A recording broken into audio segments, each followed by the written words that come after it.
My mother-in-law, Diane, has a strange habit of going into our bedroom whenever she visits.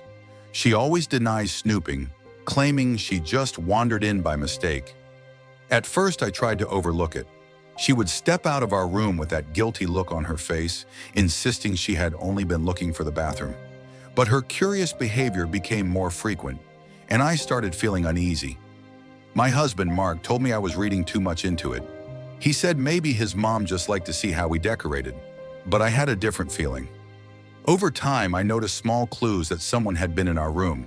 Sometimes dresser drawers were slightly open, or items on our nightstand were moved. One time, my jewelry box was in a different position. Though nothing was missing, it still made me feel my privacy was being invaded. It created tension between me and Mark because he didn't want to confront his mother. This past holiday season, we invited Mark's parents over for dinner.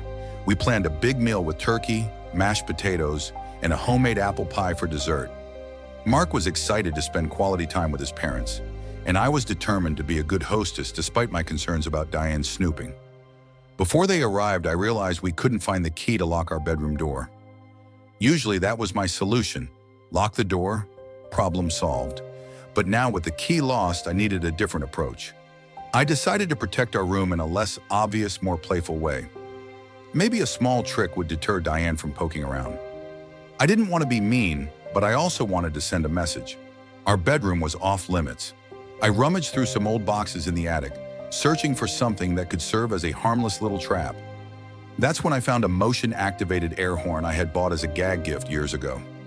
It was basically a small horn that would blow loudly if someone moved in front of the sensor. Perfect, I thought. It wouldn't hurt anyone, but it would certainly give a scare. I tested the device in my office by waving my hand in front of it. It let out a loud "Wah-wah-wah" that nearly shook the walls. My heart pounded, but I smiled, thinking it would definitely surprise any snoop. I carefully placed the horn on a shelf inside our bedroom, facing the doorway. Then I draped a piece of dark cloth around it so it wouldn't be immediately visible. My goal was not to embarrass Diane in front of everyone, but to discourage her from entering the room without permission. I truly hoped she would stay out and that the horn wouldn't even go off. Soon enough, Mark's parents arrived. Diane wore a festive sweater with Santa Claus patterns, and my father-in-law, Frank, carried a bottle of wine. We all greeted each other warmly. I did my best to push my worries aside, focusing on making sure the dinner went smoothly. We chatted about holiday traditions and the cold winter weather. The kitchen smelled of turkey and spices, making me feel cozy despite my underlying stress. Dinner was served in the dining room, which was decorated with red and green candles and a simple wreath on the table. Everyone enjoyed the food and the conversation flowed nicely. Diane complimented my cooking, and Frank told some jokes about holiday shopping nightmares. For a moment, I felt grateful and happy to be surrounded by family. I tried to believe maybe Diane wouldn't snoop this time. Maybe my concerns were all in my head. We were halfway through dessert when it happened. A sharp, piercing scream echoed from the direction of our bedroom. I froze, my fork halfway to my mouth. Mark whipped his head toward the hall, and Frank nearly dropped his wine glass. Then I heard the unmistakable blare of the air horn. Boo-wow, you wa-wa-ah! B-W-W-A-A! Diane stumbled back into the dining room, looking disheveled and wide-eyed. She kept one hand pressed against her chest. There's something in your bedroom, she shouted, her voice shaky and frantic. My father-in-law stood up and rushed over to steady her, while Mark jumped from his chair, asking what was wrong. I got up calmly, my heart pounding, but my face composed. I knew exactly what had happened. We all hurried into the hallway, where we could still hear the echoing noise from behind the bedroom door.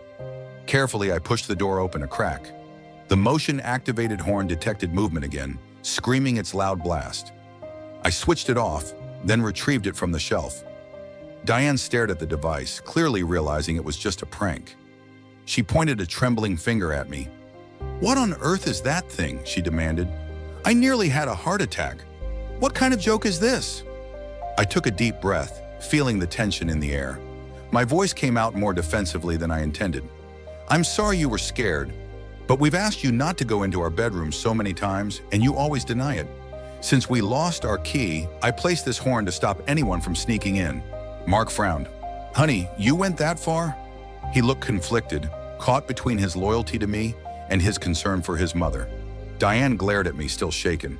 "I was only looking for a place to put my coat," she claimed, though she had already hung her coat on the rack in the hallway earlier. My father-in-law seemed both worried and annoyed. "Diane, maybe we should calm down," he said gently. But Diane looked furious and humiliated. She grabbed her purse, muttered something under her breath, and walked straight out of our house. Frank apologized quickly, then followed her outside.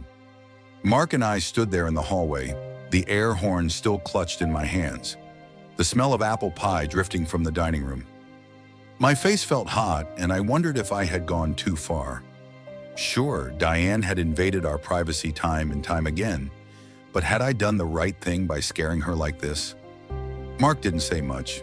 He just sighed and walked back to the table, leaving me alone with my thoughts. Eventually, he and I discussed it. I explained how important our privacy was to me and how her constant snooping had made me feel unsafe in my own home. Mark admitted he had ignored the problem for too long and understood why I did what I did. However, he was worried that the holiday dinner ended in a big fight. We both felt sad that things had gone so wrong. Since that night, Diane hasn't visited. She's still angry, and Mark has tried talking to her on the phone with little success. Part of me feels relieved to have our space back, but another part is hurt that the family situation turned so sour. I know my approach was dramatic, but so was her refusal to respect our boundaries. So here is my question. If you were in my position, would you have handled your mother-in-law's snooping the same way? Or do you think I went too far by setting up that air horn trap?